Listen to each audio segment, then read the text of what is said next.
जय श्री कृष्णा। दर्शक मित्रों, आज योगों की कड़ी में हम बात करेंगे गजकेसरी राजयोग के बारे में।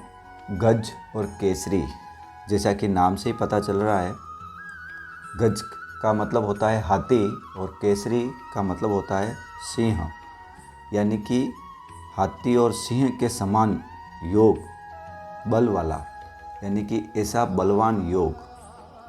और राजयोगों में यह योग श्रेष्ठ राजयोगों की श्रेणी में आता है और सर्वश्रेष्ठ राजयोगों की श्रेणी में होता है।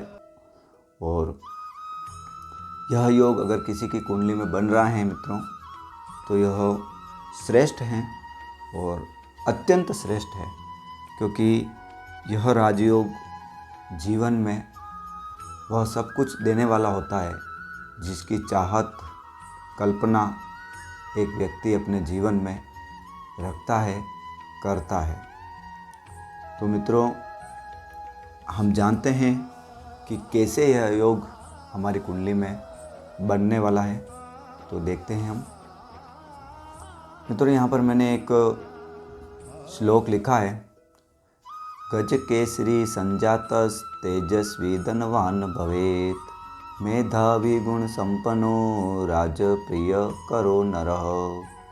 यह जो शास्त्रों में लिखा गया है उसको मैंने यहाँ लिखा है आपके सामने कि जिसकी कुंडली में, जिस किसी भी की भी कुंडली में गजकेसरी योग बन रहा है, वह तेजस्वी होगा, धन धान्य से युक्त होगा, मेधावी होगा और सर्वगुण संपन्न होगा, राजा का प्रिय होगा या राज्य का प्रिय होगा।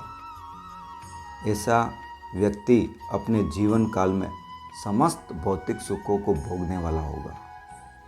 यह जो ज्योतिष का सूत्र है, यह इस ओर इशारा करता है कि गजकेसरी जो योग है सर्वश्रेष्ठ योग कहलाता है।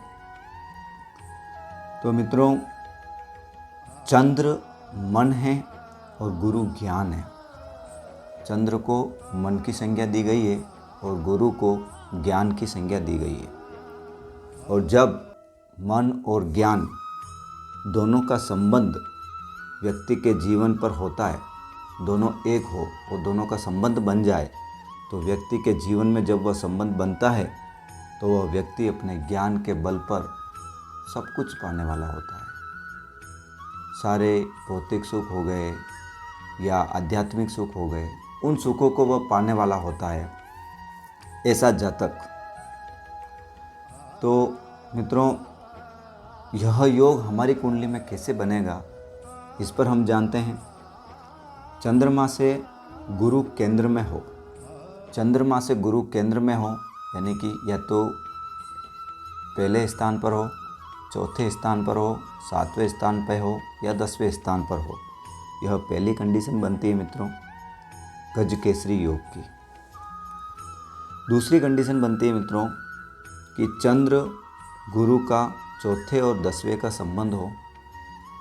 चौथा और 10वें का संबंध अगर चंद्र और गुरु का बनता है तो यह भी गजकेसरी योग कहलाता है। तीसरी कंडीशन बनती है मित्रों कि चंद्र और गुरु दोनों साथ में स्थित हो, युति बनाकर स्थित हो दोनों साथ में, तो यह भी एक कंडीशन बनती है प्रबल गजकेसरी योग की। और इसके अलावा मित्रों, चंद्र गुरु का सातवें का संबंध हो, यानी कि अगर यहाँ चंद्र है और यहाँ गुरु स्थित है तो ये सातवें का संबंध हो गया। दोनों एक दूसरे के ऊपर दृष्टि संबंध बना रहे हैं, दृष्टि आपस में दृष्टि डाल रहे हैं, तो यह भी प्रबल गजकेसरी योग बनता है मित्रों। तो इस प्रकार मित्रों, गजकेसरी जो योग होता है उसकी ये कंडीशंस बनती है। अभी इसमें कुछ चीज़ें और ये होती है मित्रों कि प्रबल गजकेसरी योग के लिए हमें कुछ चीज़ें देखनी आवश्यक होती है। सबसे पहली बात कि चंद्रमा और गुरु जिस किसी भी कुंडली में बन रहे हैं, उस कुंडली में वह दोनों ही कारक हैं या अकारक हैं। देखिए, कारक हुए तो प्रबल गजकेसरी योग बनेगा और अकारक हुए तो उस गजकेसरी योग का फल कम मात्रा में प्राप्त होता है। दूसरा मित्रों, जो इसमें कंडीशन होती है वह यह होती है कि दोनों की डिग्री डिस्टेंस कितनी है। मान लीजिए कि चंद्रमा यहाँ पर 12 डिग्री अंश बल पर है और गुरु यहाँ पर 17 डिग्री अंश बल पर है, तो यह श्रेष्ठ गजकेसरी योग बनेगा। लेकिन यदि यहाँ पर चंद्रमा 1 डिग्री अंश बल पर है और गुरु 25 डिग्री अंश बल पर है, तो मित्रों यह गजकेसरी योग प्रबल नहीं होगा, क्योंकि डिग्री डिस्टेंस बहुत ज़्यादा हो गया और उसके कारण गजकेसरी योग की जो संभावनाएं रहती है प्रबल, वो संभावनाएं अल्प हो जाती है। तो यह भी एक कारण रहता है। दूसरा जो कारण होता है मित्रों कि यह कौन से नक्षत्र में बन रहा है गजकेसरी योग, तो वह नक्षत्र देखना भी अत्यंत आवश्यक होता है कि यह नक्षत्र कौन सा बन रहा है इनके गजकेसरी योग का।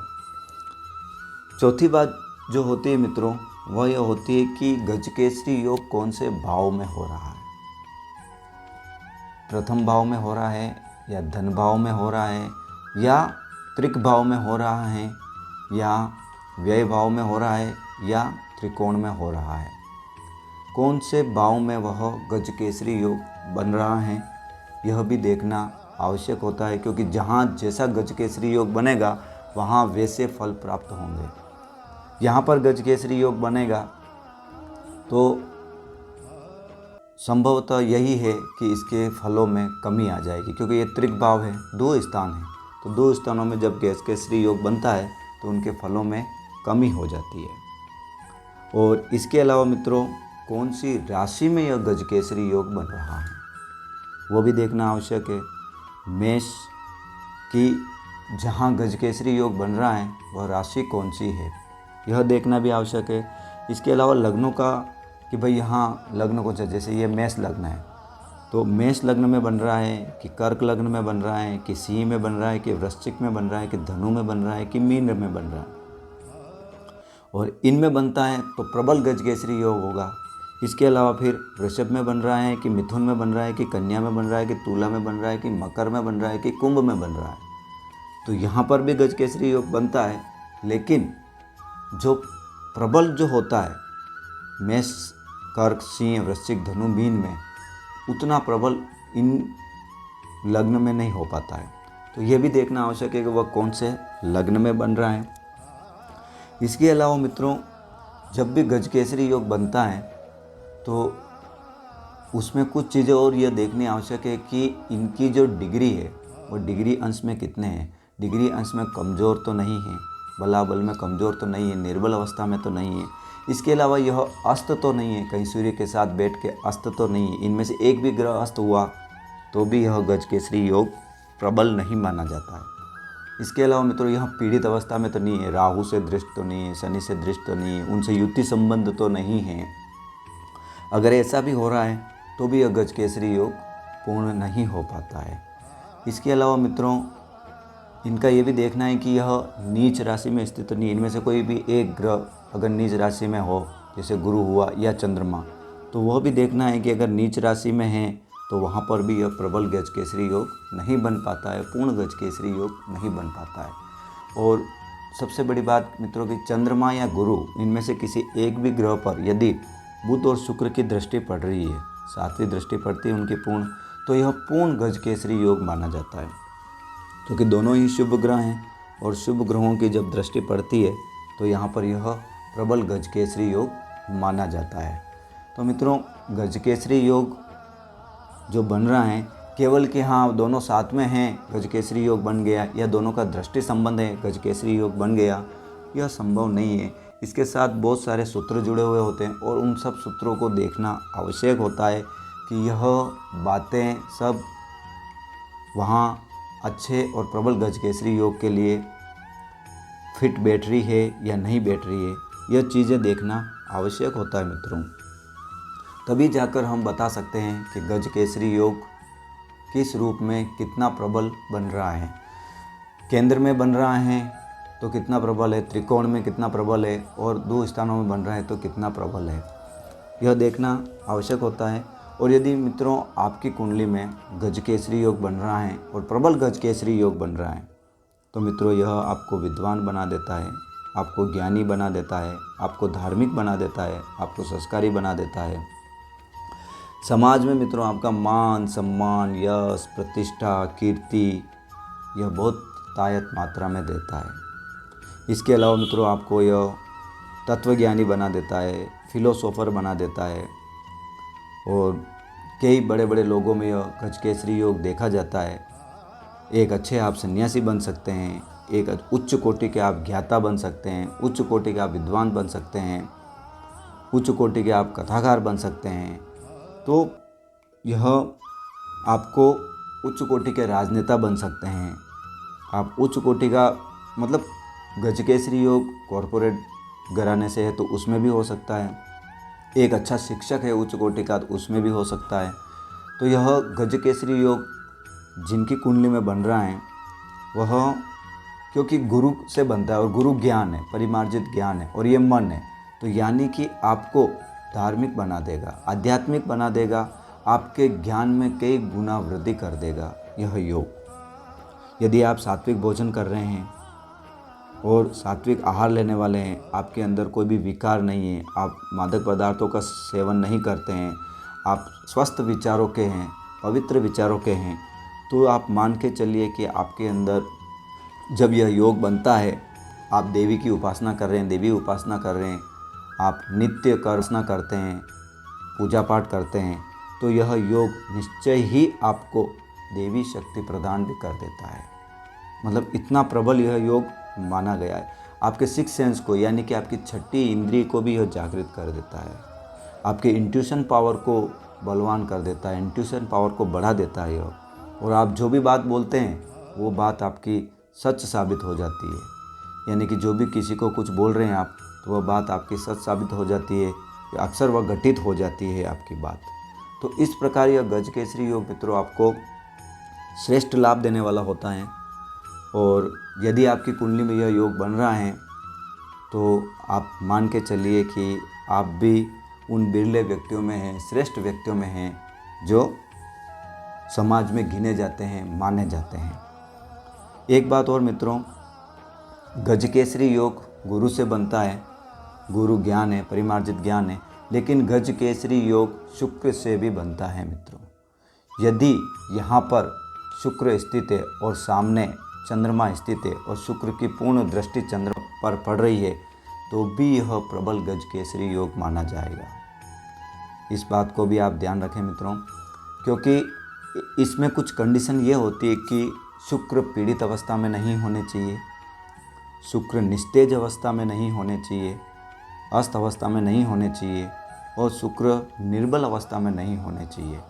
शुक्र अच्छी स्थिति में हो, हालांकि चंद्रमा भी पीड़ित अवस्था में ना हो, निस्तेज अवस्था में नहीं होने चाहिए और इसके अलावा निर्बल अवस्था में नहीं होने चाहिए। युति संबंध भी उनका अच्छे ग्रह से होना चाहिए। लेकिन इसमें शुक्र का यह है कि शुक्र पूर्णतया शुभ ग्रह होना चाहिए, यानी कि वह किसी भी रूप में पीड़ित नहीं होना चाहिए और बलवान होना चाहिए। और उस कंडीशन में यदि शुक्र की दृष्टि चंद्रमा पर पड़ रही है तो यह प्रबल गजकेसरी योग बन जाता है। और आज के भौतिक युग में यह गजकेसरी योग बहुत ही मान्य होता है, क्योंकि शुक्र कौन है? गुरु तो ज्ञान है परिमार्जित, शुक्र भी गुरु हैं। लेकिन आज के जीवन में जो भौतिक सुख हैं, भौतिक कारक सुख हैं, हर इंसान को आज की तारीख में भौतिक सुख ही चाहिए। इतनी गाड़ियाँ चाहिए, घोड़े चाहिए, बंगले चाहिए, मकान चाहिए, ये चाहिए, वो चाहिए, ये प्रॉपर्टी चाहिए, इतना धन चाहिए, हर प्रकार का सुख चाहिए। तो उसका कारक माना गया है शुक्र को। और जब शुक्र मन से युति बनाता है, चंद्रमा से युति बनाता है, शुक्र भौतिक सुख जब मन से युति बनाता है तो वहाँ पर यह श्रेष्ठ योग बनता है आज के कलयुग में, क्योंकि लोगों को भौतिक सुख ही चाहिए और यह श्रेष्ठ बन जाता है। और गुरु परिमार्जित ज्ञान है, तो गुरु का जो योग बनता है वह ज्ञान के रूप में बनता है। और गुरु भी, शुक्र भी जो हैं वह भी गुरु ही हैं, लेकिन वह भौतिक सुखों की ओर ज़्यादा बल देने वाले होते हैं। और यदि आपकी कुंडली में चंद्र और शुक्र का भी अच्छा संबंध बन रहा है आपस में, शुक्र की अच्छी दृष्टि, प्रबल दृष्टि चंद्रमा पर पड़ रही है, तो आप मान के चलिए कि यह भी एक श्रेष्ठ योग आपकी कुंडली में गजकेसरी योग बन रहा है और निश्चय ही यह आपको श्रेष्ठ फल देने वाला है। चंद्र गुरु का जो गजकेसरी योग बनता है आज की तारीख में भौतिक सुखों की ओर सबसे ज़्यादा शुक्र और चंद्र का गजकेसरी और योग लेके जाता है, गुरु और चंद्र के गजकेसरी योग के बनिस्पत। तो गजकेसरी योग दोनों ही गुरु हैं, दोनों ही गुरु से बनता है। चंद्र गुरु से तो बनता ही है, शुक्र से भी यह गजकेसरी योग बनता है। तो मित्रों आप देखिए आपकी कुंडली में कि आपकी कुंडली में यह गजकेसरी योग है या नहीं है। और अगर आपको देखना नहीं आता है तो किसी योग ज्योतिषी से दिखाइए आप और देखिए कि यह योग आपकी कुंडली में बन रहा है या नहीं। एक बात का आप ध्यान अवश्य रखें मित्रों यहाँ पर कि जो भी योग बनता है, राजयोग बनता है, ऐसा नहीं है कि राजयोग बन रहा है तो सब आसानी से मिल जाएगा, ऐसा नहीं है। संघर्ष तो जीवन में वो देगा, हाँ संघर्ष के बाद में ही फिर आपको वह उसका प्रतिफल भी देगा। तो संघर्ष तो जीवन में कराएगा और संघर्ष के बाद में ही आपको जीवन में प्रतिफल मिलने वाला है। संघर्ष करिए, संघर्ष को अपना मित्र बनाइए, आगे बढ़िए और फिर ऐसे बनने वाले राजयोग का आप श्रेष्ठ लाभ लीजिए। धन्यवाद मित्रों।